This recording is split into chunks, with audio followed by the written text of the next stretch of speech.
તો ભાવનગરમાં પોલીસે નાઇટ પેટ્રોલિંગમાં વધારો કર્યો છે। પોલીસ દ્વારા નાઇટ પેટ્રોલિંગ છે તે વધારવામાં આવ્યું છે। ચેકિંગ દરમિયાન 7 શખ્સો ઘાતકી હથિયાર સાથે ઝડપાયા છે। તો અલગ અલગ પોલીસ સ્ટેશન વિસ્તારોમાં શખ્સો ઝડપાયા હોવાનું સામે આવ્યું છે। એસઓજી તેમજ પોલીસ દ્વારા શખ્સોને ઝડપી પાડવામાં આવ્યા છે। કાર્યવાહી પણ થશે। ઘોઘા રોડ 4 અને અન્ય પોલીસ મથકે એક ગુનો દાખલ કરવામાં આવ્યો છે। તો હુમલાની સંખ્યા વધતા પોલીસ દ્વારા તપાસ હાથ ધરવામાં આવી છે। ભાવનગર પોલીસે નાઇટ ચેકિંગ વધાર્યું છે। એક જ રાતમાં ચેકિંગ દરમિયાન 7 શખ્સો ઘાતકી હથિયાર સાથે ઝડપાયા અને તેઓની સામે કાર્યવાહી કરવામાં આવી છે। અલગ અલગ પોલીસ સ્ટેશનમાંથી આ શખ્સો ઝડપાયા છે। અલગ અલગ પોલીસ સ્ટેશનના વિસ્તારોમાં પોલીસે પેટ્રોલિંગ કર્યું હતું અને તે બાદ આ શખ્સો ઝડપાયા। ઘોઘા રોડમાં 4 અને અન્ય પોલીસ મથકે એક ગુનો પણ દાખલ થયો છે।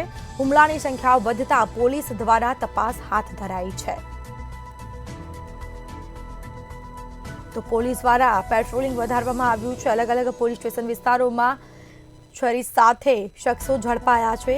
સમગ્ર મામલે ગુનો પણ દાખલ થયો છે।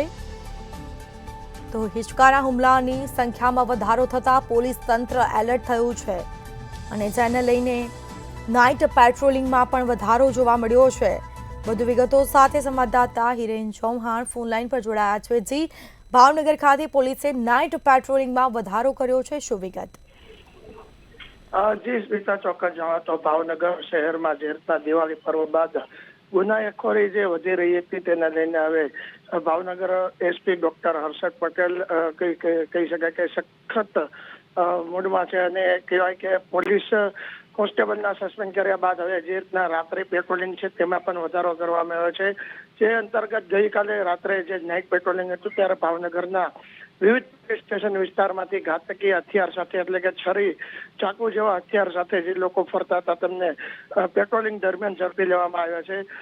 સૌથી વધારે Bhavnagar Ghogha road police station એટલે કે બી ડિવિઝન પોલીસ સ્ટેશન વિસ્તારમાંથી 4 શખ્સો ઝડપાયા છે, જ્યારે અન્ય બોટવા, ગંગાજળિયા અને ભરતનગર પોલીસ સ્ટેશન વિસ્તારમાંથી 1 જણાની જપ્તી કરવામાં આવી છે। તમામ વિરુદ્ધ કોઈ લાયસન્સ વગર હથિયાર રાખવાના ગુના નીચે 135ની કલમ હેઠળ કાર્યવાહી હાથ ધરવામાં આવી છે। જી બિલકુલ જી, તમામ જાણકારી આપવા બદલ આપનો આભાર। તો પોલીસ દ્વારા પેટ્રોલિંગ હાથ ધરાયું છે। અલગ અલગ વિસ્તારોમાં જોઈને નાઇટ પેટ્રોલિંગમાં વધારો કરવામાં આવ્યો છે।